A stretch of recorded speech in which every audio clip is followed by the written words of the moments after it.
Well, greetings, everyone, and welcome to a truly special online event today. It's called Finding Your Direction in Changing Winds. Discover WindWork, a shamanic practice for clarity and purpose through the four cardinal winds. My name is Stephen Dunn. I'm the founder and CEO of the Shift Network, and it's really clear we're in a time of accelerating change, a lot of chaos in the world, and being able to navigate with clarity about our right direction is really foundational for all of us. We're going to explore a shamanic perspective on how to do that, working in alignment with the wind of the world and the subtler dimensions of what that represents with Renee Baribeau. She's called the practical shaman. Has taught for Shift before. She's very well respected in the field, and I think is going to provide some very illuminating insights for us here today and practices. And if you want to go further, we have a brand new course with Renee called WindWork, a shamanic approach to finding clarity and purpose through the four cardinal winds that we'll share more about towards the end of the hour. So with that said, Renee, thank you so much for joining again. Well, it's nice to be here with you, Stephen, and Shift fans and Shift friends. Yes, well, it's also perfect timing because we are definitely in some tempests collectively. And so being able to align with our internal radar of how to navigate with more clarity in terms of direction is really important. Before we get into some of your teachings around that, though, I would want to invite you to share a little bit about your story of your shamanic journey and what led to really focusing on wind work is really so central for this, for us in our modern moment. I have to back up a little bit on that story because the wind found me, or perhaps the wind always knew I was coming. When I was a kid, I loved nature. I went to Girl Scout camp, and when I wasn't spending time there, it'd be my grandmother's fruit stand. So I naturally became a chef because I love fruits and vegetables. And like many chefs and many spiritual seekers, I found my way through depression, addiction, codependency, all of those things. And then one day, out of the blue in my restaurant, in walks a nun, and she invited me to a fire walk. And I didn't even know what a fire walk was, but I thought, like, what do I have to lose? And next thing I know, I'm in with a nun in the dark forest of New York. And I saw when I was walking on hot coals that the way that I had structured my reality wasn't necessarily the way reality was, because here I was walking on hot coals and they weren't burning. My feet weren't burning. And that led me to a workshop, which then took me from the East Coast to the West Coast. And I found teachers of the Inipi, Sweat Lodge, and things like that. And then one day I was at an event at La Quinta Hotel, and Hank Wesselman walks up to me. I didn't even know who he was, and he said, "How old are you?" And I thought, like, you don't ask a woman how old she is. And he was just like, "Oh, that's when it started happening to me too." So he piqued my curiosity. So the next day I went to, it was a lecture. There was 200, 300 people in the room, and he just decides he's going to rattle the people in. And all of a sudden I was gone. I later learned that was called a shamanic dismemberment. I was taken fully apart. I was sewn back shut with arrows. And my friends who were on either side of me literally had to carry me from the room. Now, this was a lecture. This wasn't an experiential workshop. It was a lecture. And then I was put into bed where I stayed for 3 days. And I had this dream that I was taken to the garden and interviewed for a job, which I'm assuming I got because, later in comes the wind. And so through many, trials and tribulations and saying, well, what's mine to teach? I don't want to teach what they taught. What's mine to teach? I was walking up on the bluff on Eby's Landing, which for those of you who've never been to Whidbey Island, it's like one of the most beautiful places in the world. And the Douglas fir started to speak to me. Now, the way nature speaks to you. And they're like, yeah, you're going to write a book about the wind. And I thought to myself, like, you're crazy. People don't like the wind. Why do you want me to write a book about the wind? So I thought, well, this might be a great metaphor for my coaching students. Mary Poppins blew on an east wind. Sherlock talks to Holmes about the east wind coming. I thought it was a great metaphor. And so then I started searching, and I had all of a sudden about 150 wind spirits on these little slips of papers that I was sharing with my friends and anyone who would listen, including, one of the publishers at Hay House. And they're all like looking at me for years. And finally, one day, people, they're like, this is something different. And so then it became like a system, a book. And recently I've just created the WindWork Field Guide, which people who participate with us are going to get a copy of. And this whole system came out, and it was surprising to me. But then I realized spirits always had my back. This Hank Wesselman thing. Then one day out of the blue, I get a phone call. I pick it up, and it's Sandra Ingerman. I'd never taken a class with her. I knew who she was. She said, I just read Winds of Spirit, and it really moved me. Isis told me we're supposed to do a podcast. And I'm like, my head's spinning. And now here we are 8 years later, Stephen, and we have a body of work that started out as a direct revelation one day up on the cliff, and it's really changed people's lives. Mm. Well, let's talk about wind and what's the spiritual importance of it and why, how to work with it shamanically to sort of really orient ourselves on our right path. So wind was here at the beginning. If you look at all the creation stories, wind is there. And wind doesn't force things, wind moves things. And all of the religious institutions took this wind, they borrowed it. Holy Spirit is a wind, Ruach is a wind, Nirvana is a no wind, Om is the sound of wind passing through a couple of things. And so it got put into a format that felt a little bit inaccessible to most people. But through these practices, like the one that I'm going to lead people on today, the Weather Vane process, you can learn to find out if maybe you're facing the wrong wind. That it has nothing to do with, what's going on in the world, what's going on in your finances, what's going on anywhere, but that you just might need a little pivot and face a different wind to get to your intended shore. So when you say face a different wind, so there are different winds that have different spirits associated with them? Absolutely. So when I was talking about those 150 slips of paper, there was wind gods and goddesses from around the world. Now, at first I thought it was a metaphor. So when I started doing a deeper dive, it was really curious to me that winds from around the world they had different job duties. Hmm. Like, this one was about alignment, and this one was about transformation, and another one was about progress. They weren't flexibility. So depending on where you were, where your place, where you were standing in the world, you would need a different wind to navigate through life. Animals know this. Deer change directions in the wind so the hunters can't track them. We just forgot how to do it. So when you're working with these winds, they really take on like a specific guidance and messaging and distinct personality with you. Absolutely. So it was a surprise to me because remember, I said, oh, this is going to be a great metaphor for my coaching clients. Well, one of these coaching clients who had all these slips of paper said, Renee, why don't you call up one of those winds? So I had these wind whistles made. And I mean, it was like just steps were happening because Spirit had the steering wheel on this. And so I'm there like, okay. So I blow the wind whistle. And all of a sudden, the front door whips open. And then I turned my head and the door closed. And she was in New York and I was in California. I mean, if there wasn't a witness to this, people might think that I was crazy. But the winds had the same tone, the same vibration. Her symbols were different, but we had a very similar experience to what we just called in. And so as I got to work with more and more winds, and then had students were working with the winds, right?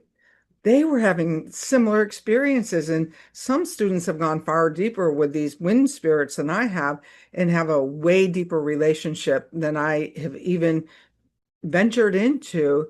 And they know when the wind is coming, which wind it is, without, calling the oracle deck. Hmm. Can you give an example of like one of the winds and how you kind of evolved your relationship with that particular wind? Sure. So there's this wind that I actually called for today's. I picked an oracle card out of my deck because now there's a deck with 64 winds, which when I started with the Hay House book has 32 winds, but then when I was researching to do an oracle deck, I found winds that weren't available for me to find 10 years later that are all about this time we're in this Pachacuti, this turning over of the world that are equator winds. And I did a lot of research, but they weren't there to be found.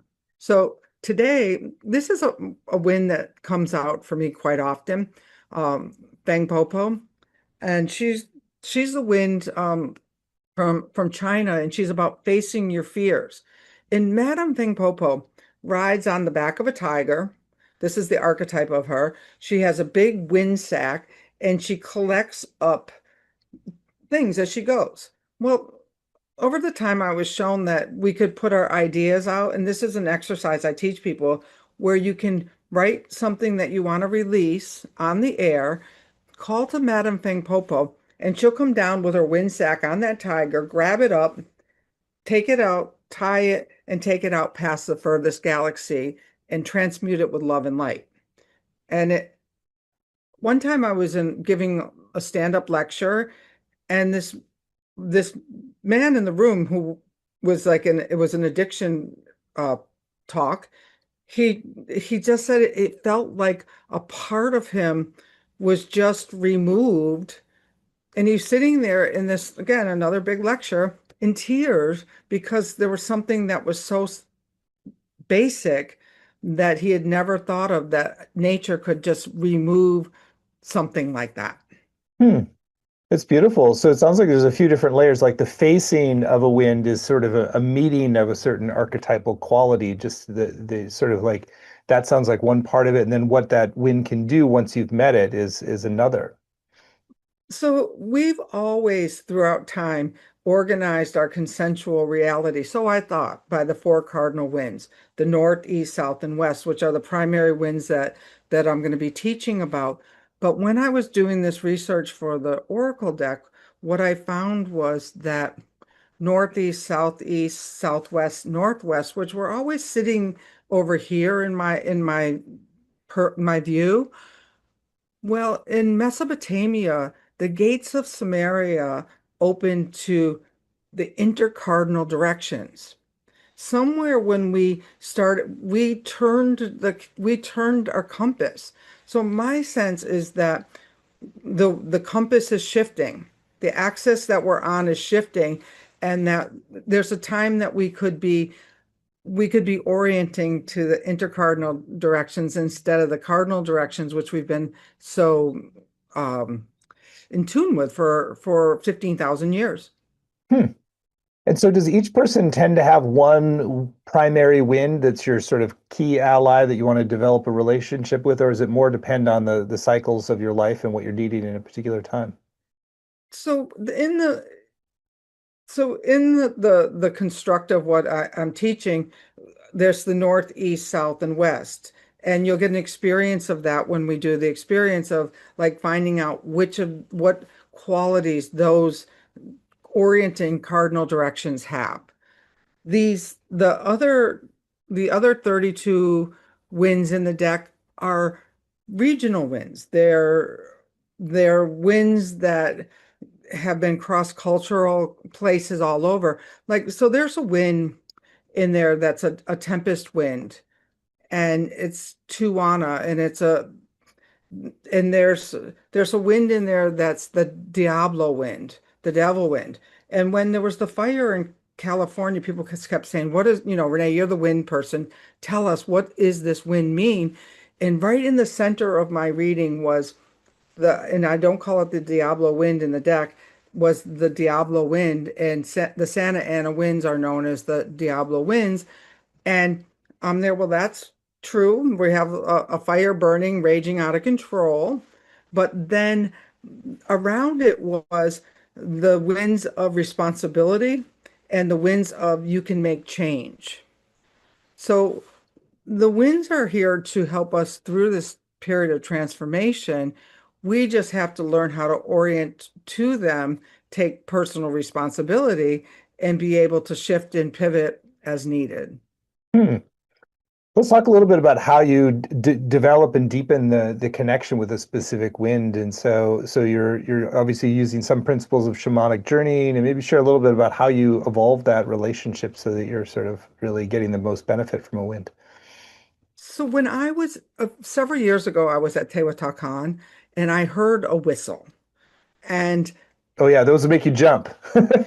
not that, well, this is, I made it friendlier because I'm there like, yeah, you want me to talk about the wind and you want me to have a death whistle? No, let's. So I found the sound scientist who was working with the death whistle, and he then, I said, I need a friendlier whistle. So he introduced me to a whistle maker outside of Mexico City, who then started making whistles for me. And the wind stuff you can't really make up, Stephen. So he shipped me a batch of wind whistles the the week before my book went back to Hay House for the final edit. Right the week he sent me the wind whistles, in Mexico City, they raised a supermarket and uncovered Ecatol's temple, which is the wind god. And so it was this reopening of this body of knowledge that had been buried under the supermarket for thousands of years and in caves. And it's work that we need now at this time of transformation, because I believe we're at the end of an epoch, and the winds come out when we need that kind of global change, because we forget the wind that you breathe out over in Nevada City is going to reach me over here in Palm Springs in a day. And then it's going to go, it's going to go up to Whidbey Island and it's going to go to Alaska. We're all breathing the same wind. And so once we realize that, it doesn't, all of these winds that we can have relationships with are, they're accessible to us because they've been going around this closed system planet for billions of years. Hmm. Yeah, it is amazing how like the stats on like the chance of you having a molecule in your of air in your lung that was breathed out by whoever famous person died in history is very high. So it really does interconnect us in this beautiful way. Can you start to share a little bit more about your weather vane method and how you can start to use the wind as a way to actually orient and navigate in life in a deeper way? Sure. I think this would probably be a good time to experience that.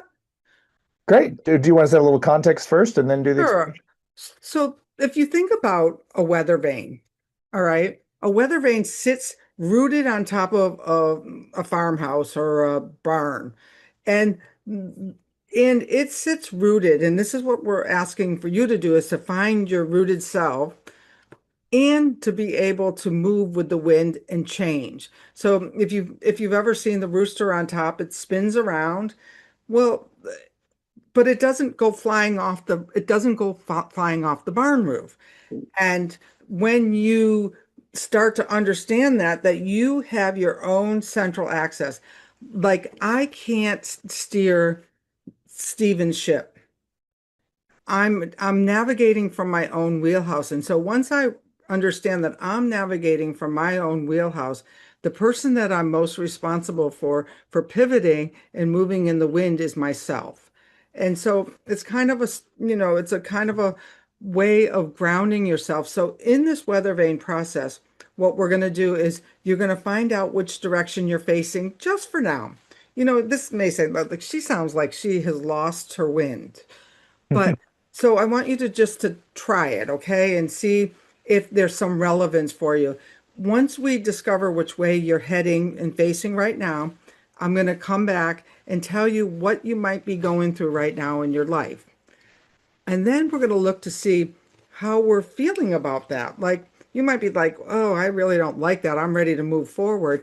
Well, then we're going to do a little bit of a pivot and we're going to move forward and we're going to set an action that can help us sustain that. Because shamans know, and they've known forever, that we live in a mundane universe, but if we step outside of this universe for just a short second or two, we can affect change that's going to show up in our lives in easy ways. So, like I said, you might be facing the wrong wind. And so if you turn a little bit, maybe you're going to have a little bit better loft for your next idea.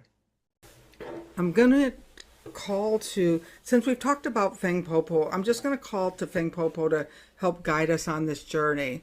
Because some of you have probably forgotten what the wind sounds like. So I invite you to close your eyes and breathe in this wind. Breathe in this ancient wisdom, this ancient force, this spirit that knows what you need right in this moment right now.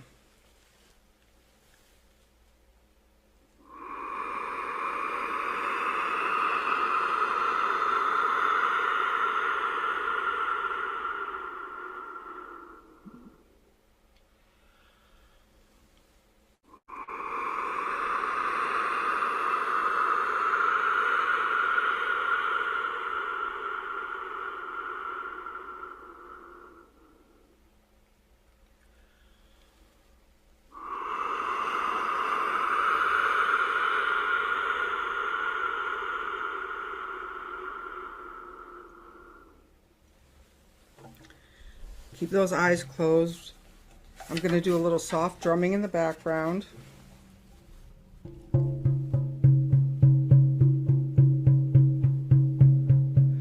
We're going to take a little wind walk in your mind's eye. Imagine yourself in your favorite place in nature. Could be a beach, a forest, the desert. Remember, you're navigating from your wheelhouse.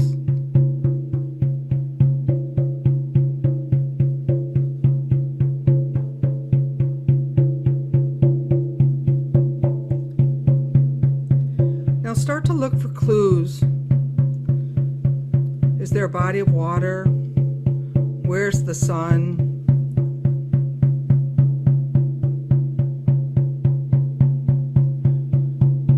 There's a path up ahead. Start down that path.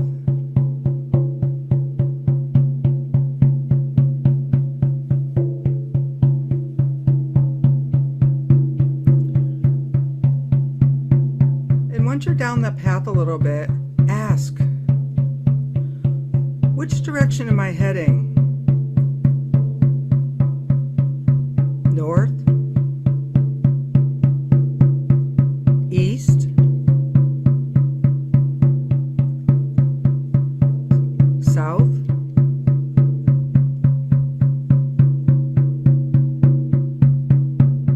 west. Make a note.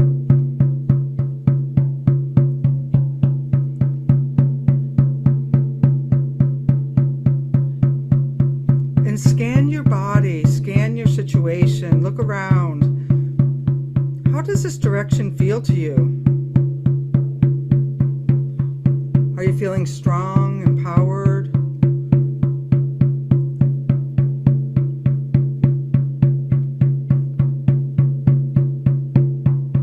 Maybe you're having looping thoughts, some sadness, maybe even a little pain in your body.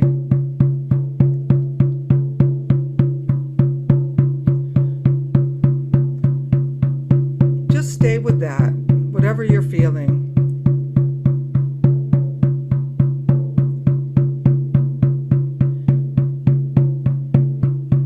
Then I'm going to bring you back to the room for a couple of minutes while I explain these directions. And then we'll head back in to make a shift.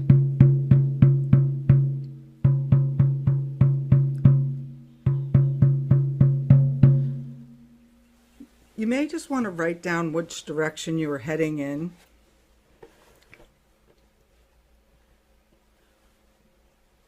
I'll start with the east. So for those of you who are traveling to facing the east wind, this is about mind memories and beliefs.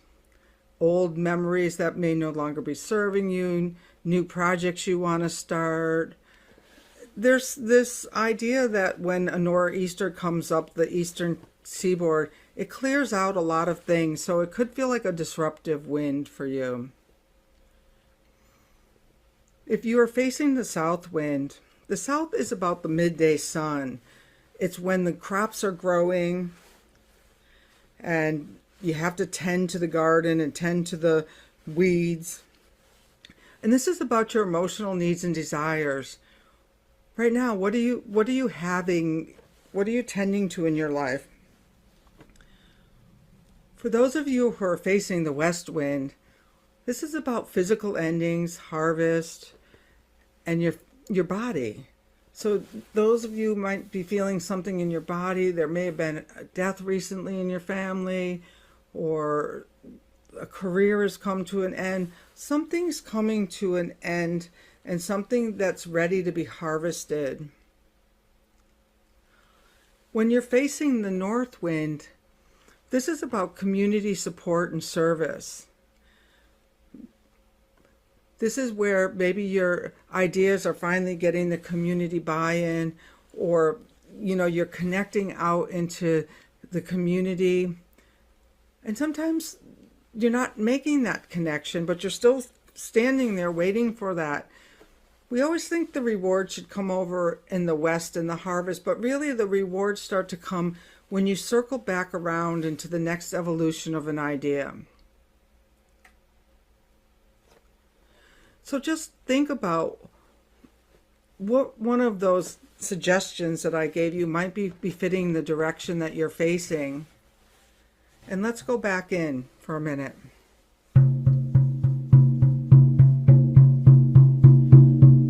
So you're facing the east wind, Eurus, the south wind, Notus, the west wind, Zephyrus, the north wind, Boreas.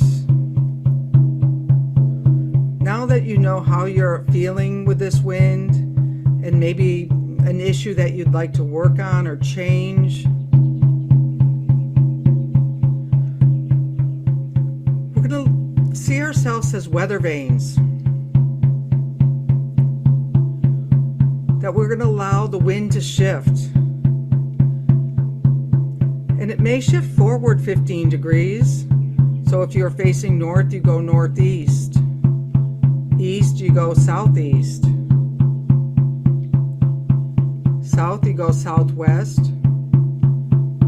And west, you go northwest. And if you're really feeling uncomfortable, you may want to pivot backwards. Maybe there's a little bit of work you still need to do. You're not feeling quite ready to move forward. So you can pivot 15 degrees counterclockwise. It's up to you.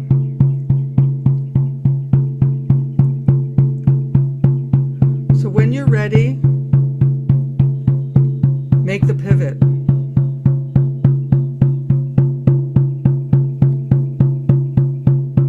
And now scan the landscape one more time.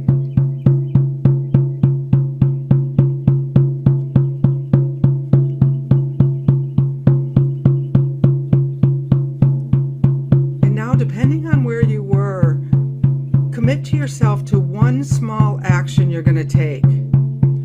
So if you're heading east, one step you're going to take towards a new beginning. South, one way that you're going to take care of yourself, tend to a need, some self-care. West, winnow that harvest.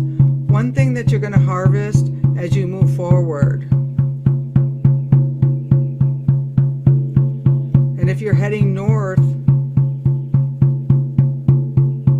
you going to connect to your community just a little bit deeper, a little bit more?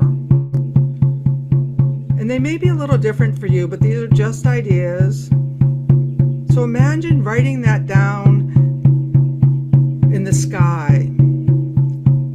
Because we have Feng Popo here. And she's going to collect up these ideas. And she's going to hold them for safekeeping.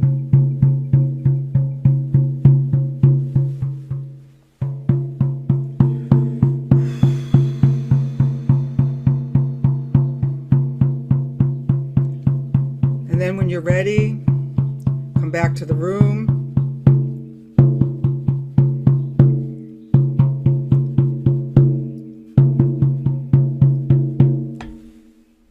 And we're going to, as a group, we're going to see Feng Popo carrying off all of our work that we've just committed to ourselves, all of this new fun, all of these new adventures.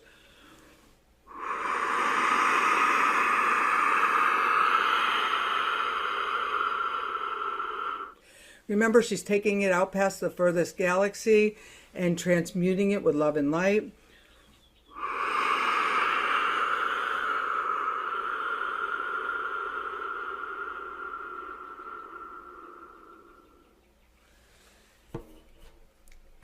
And then pay attention in the coming days, because one thing about the wind is it doesn't force. It starts to move you easily and effortlessly into that direction that you want to go.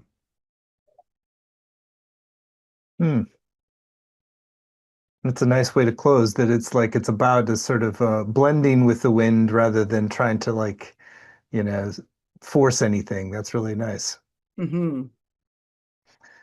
Beautiful. Well, I appreciate this process, and so so you're going forward. Whatever we came through, you just kind of work with it. Do you stay attuned to where the wind arises naturally in your life? Do you sort of give extra attention to wind patterns, or share more? Well, one thing you can notice is sometimes we move against the wind. All right. Have you ever been in a grocery store and you can really do a quick little compass check-in with yourself? You go to Trader Joe's in the afternoon and it seems like they just let the senior citizen bus out and everyone's moving around slowly. Now, depending on which wind you're facing, which way your compass is moving, that same experience could have four different actions for you, four different ideas. Like if you're in a hurry, you know, why don't these people get out of the way? Mm, And you're feeling a little bit more like the north wind is blowing in. Oh, isn't this great that, everyone's still shopping and, can I help somebody carry out their bags to the car? And so sometimes are, when we understand where we are at facing any given wind, we can make just a little slight adjustment and become better people. mm. I love that. Yeah, it's just fine tuning and blending with what comes, and fine tuning your expression. How do you, when you have reached like major points of decision, how do you sort of use what you've been teaching to sort of like give you clear guidance about that next step? So in the Wind Clan, which is the group of windies that have come, they will actually work with a cardinal wind for a year. And they will actually work with the one wind and see how that wind shows up for them throughout every single month, throughout every single action. Now, sometimes when like I knew something was coming to an end. We know when things are coming to an end. You can either, there's two ways of being with it. You can either say like, okay, what am I harvesting here? There's a practice that I teach that's called winnowing. And Hmm. again, these are all wind practices. So when the farmer harvests the wheat, they put it on this sand sifter, and the wheat falls away from the chaff. Well, when you start to look at the things going on in your life and relate them back to nature and say like, oh yeah, this is the wheat is falling away from the chaff. So I take what was good, like, oh, that I learned how to do all of these skills X, Y, and Z. And the other stuff that was extraneous, that was taking away hours and taking away time, falls away. And you just see it as a nature process instead of a Renee process. Hmm. That's really quite beautiful and very helpful. Well, let's I want to ask a little bit more about how you can use this when you're really hitting sort of different kinds of overwhelm or really confusion. There's a lot of just what I perceive as just confusion and overwhelm with the chaos in the world, and sort of how this can be part of the centering and grounding and reorientation process. Once you know, for years, I ran around to psychics and astrologers and everyone. I wanted everyone to tell me what to do, what to do. It never occurred to me that I could call to a wind spirit to guide me, Hmm. to support me. That, we've become such individualists that we have to do it all ourselves. We lost our connection to nature. And whereas our indigenous elders before us, or the hunter-gatherers before us, they knew, okay, I have to pay attention to the subtle signs, because when the ice melts on the tundra, I could get stranded here if I don't move with the wind. And if you don't learn to move with the wind, you're going to get stuck on your own tundra. So, but you don't have to do it alone, because you're in this work. There's 64 wind spirits that I've already called up. And trust me, people, when I go around the world to places, people say, oh, we have this wind, and this wind does that. And so that they're everywhere at your disposal. You just have to learn to listen. And that's one of the big things that I think that through all the shamanic training and all the training that I had over the years, was teachers help us learn how to listen. You slow down long enough to even say, like, oh, maybe that wind can help me. Like, one time, my family, my sisters, that my family aren't really into this work, but one time I got them all to do a despacho ceremony with me years ago. About 6 months afterwards, my brother-in-law called me, 6, 9 months later, and said, did I ever tell you what I thought about that ceremony? And I'm there like, oh no, I'm in for it now. He goes, Lizzie got all A's at school, and I got a job promotion, and your sister got this, and your nephew is really clear he's going into the, New York Fire Department. And so it works whether you believe it's working or not. Hmm. That's what I love about nature-based practices, is that exponentially works when you believe it. But once you find out that the winds have your back, because we have this joke in the Wind Clan that the wind knows. Like, there's been times where I tried to take winds out of the deck, and then they would show back up like, no, you're not taking me out. I know I need to be in here. And it happened way too many times, and it happens with all my students, to know that once you've enlisted the wind, it's going to be there to help you. Hmm. Truly fascinating. Well, it's revelatory talking to you, Renee, and I know that people are going to really be blessed if they choose to study further with you. So let's talk about your upcoming course, which we're very excited about. It's really a unique opportunity to dive into this work, learn very experientially, and apply it in really creative and powerful ways in your life. So Renee's going to be teaching a groundbreaking course. It's called WindWork, a shamanic approach to finding clarity and purpose through the four cardinal winds. You can find it at the URL windworkcourse.com, windworkcourse.com. It's a 7-week course. There are no prerequisites. And so, Renee, I'd love for you to share in your own words some of the intentions you have for what folks will come away with, and then let's go through the modules. Being a chef, earlier in my life, I always loved this metaphor, but this work teaches you how to fish instead of buying the fish. Because if I can teach my students, and students can learn how to do this and how to take it and apply it to their own life, then I feel like we've hit a home run. So my intention is to give you tools to navigate this chaos because the chaos is not going away. I liken it to a tree that loses its branch. The branch falls down, it rots, and then as it decays, it gives the air in the ground and all of that stuff new nutrients to grow. So if the tree's rotting, and might be the time that we're in right now, it doesn't mean that good things aren't going to come from it. However, what people need is how to stand steady when the winds are buffeting them. That's such an important skill in this moment is standing steady while the winds are buffeting. So yeah, so let's talk a little more about each module and how that contributes to the larger mission here. So module one is called Enter the Compass and Learn to Read the Wind. So if I have this WindWork field guide, which is like 100 exercises, there's some basic WindWork technology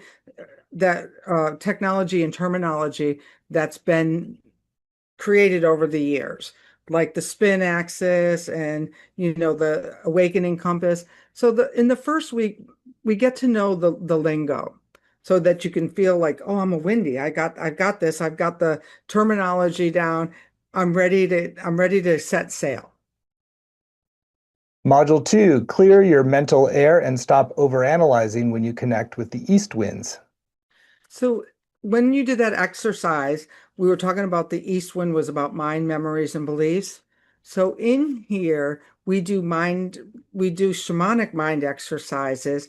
Like we take a wind assessment to see how the winds are blowing in each area of our lives, which we look through all the air, the whole entire compass, but it's still a mental activity where you sit down and actually take this assessment so you can see where you are when you start so you'll know where you are when we're done. Module three, cultivate a new relationship to your emotions with the power of the living south winds. So the south winds, they're really tricky winds, okay? The south winds is the direct opposite of the north wind. And whereas the east and the west are more in harmony, the south wind is always your emotions are always opposing your spiritual growth.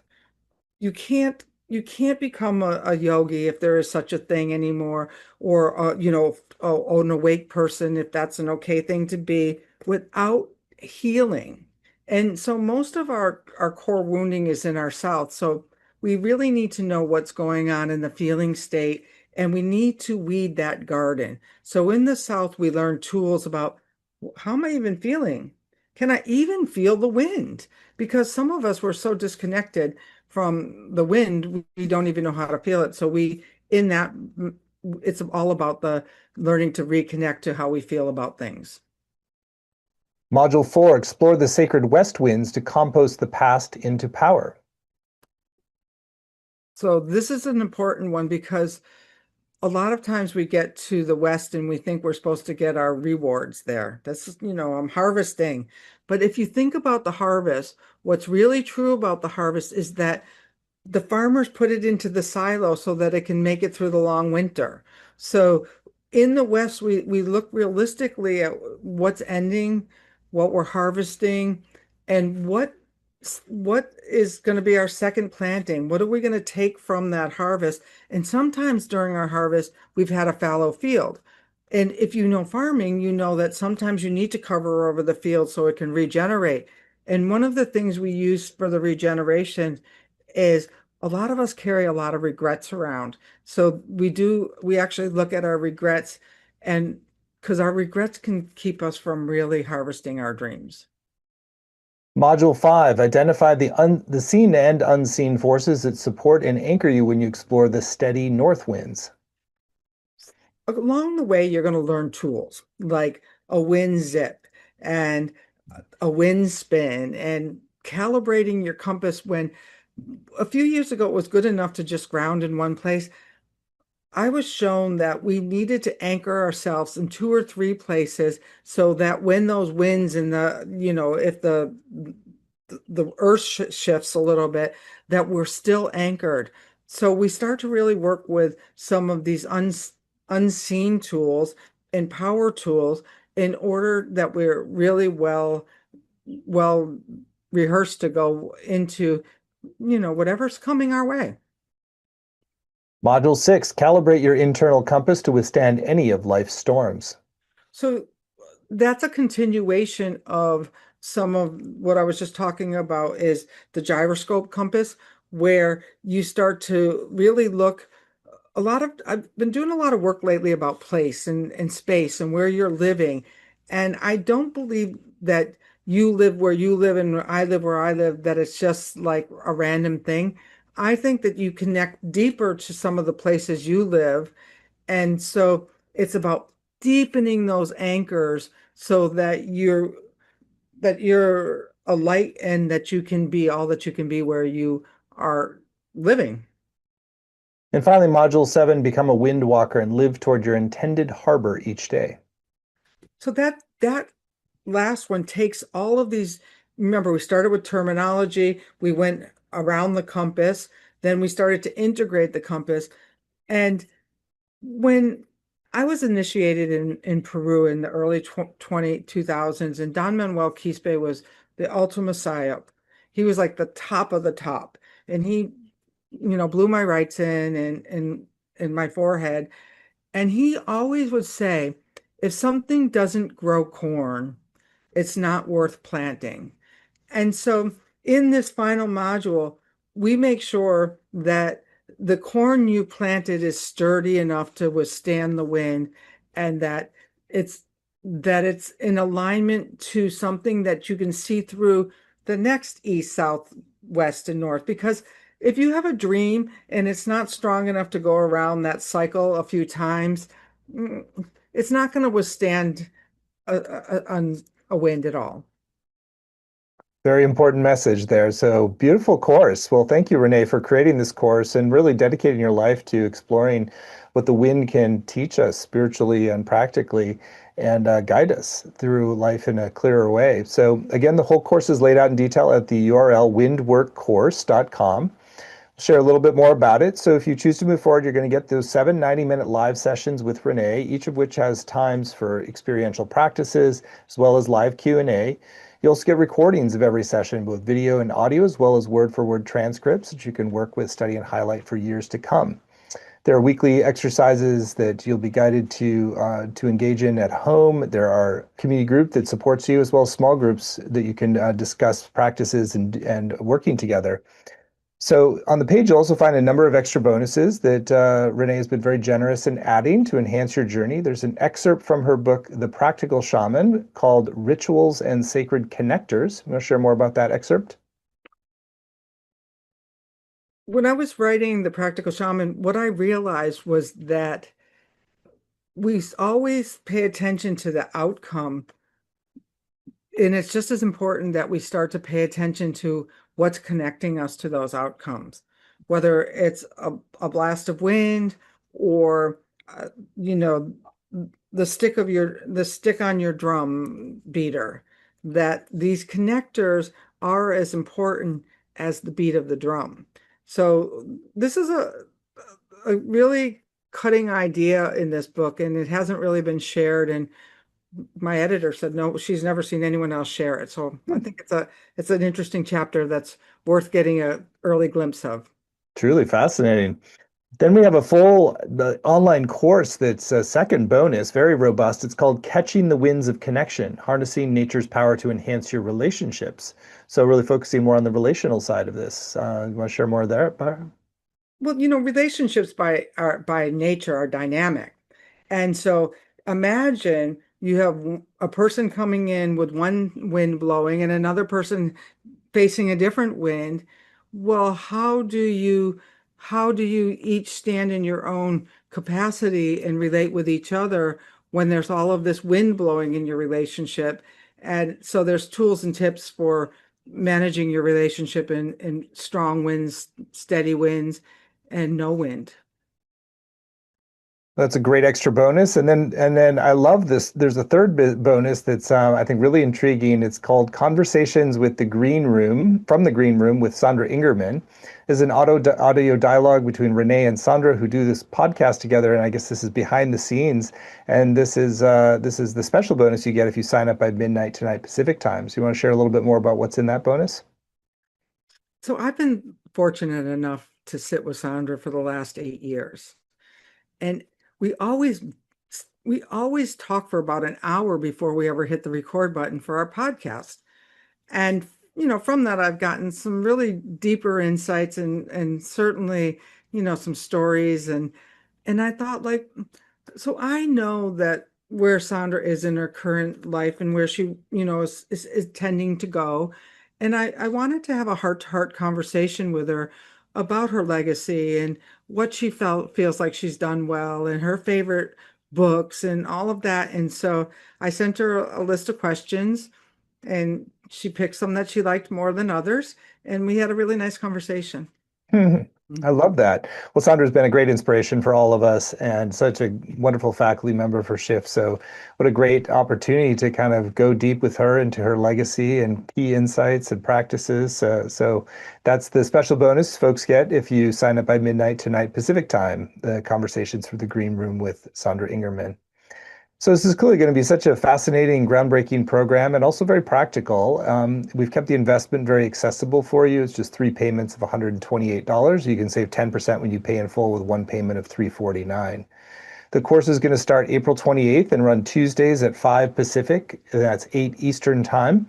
But even if you can't make the live times, you can still get the full value with the recordings, the transcripts, and the community as well. There's some beautiful testimonials, including from Sandra, about the Renee's work on the page. And so you're in really good hands and getting to harvest 30 years of exploration and practice and expertise in this arena. So you will get a deep initiation into the power of the wind to reshape your life and true your inner compass and give you the kind of clarity that helps to make a beautiful life. So again, it's all at windworkcourse.com, and you'll get that special bonus from the Green Room with Sandra Ingerman when you sign up by midnight tonight. So Renee, we're at the end of the hour. Anything that's still on your heart that you want to share with folks who are considering doing the course with you? If you're thinking about it, push the buy button Mhm. because one of the very first students I ever had, she was like struggling with money. And all of a sudden, once she invited the winds in, that just started to flow. It's because you have to remember that wind is not force nature, it blows. Hmm. And so once you invite that energy in as a movement in your own life, that it creates a threshold intelligence for you that you haven't thought about before. And I know you haven't thought about it before. I know one thing. If this was your first experience with the wind, and after you heard the wind and you went inside and looked at the wind, you're never going to look at wind the same way. And if you join the class, it will change your life. And I know that it will change your life and you'll start moving with the wind instead of against it. Hmm. Well, if blending with life and aligning with the deeper currents is really so much about what living a spiritual life is. So, thank you for this profound teaching and set of practices to do so with the wind. And thank you all for joining. And if you'd like to go further with Renee into her new course, again, it's all at windworkcourse.com, and you'll get the special bonus in the green room with Sandra Ingerman when you sign up by midnight tonight. So, thank you so much, Renee. Thank you all for joining. Many Thank you, blessings. Stephen. And thank you, everyone who's listened.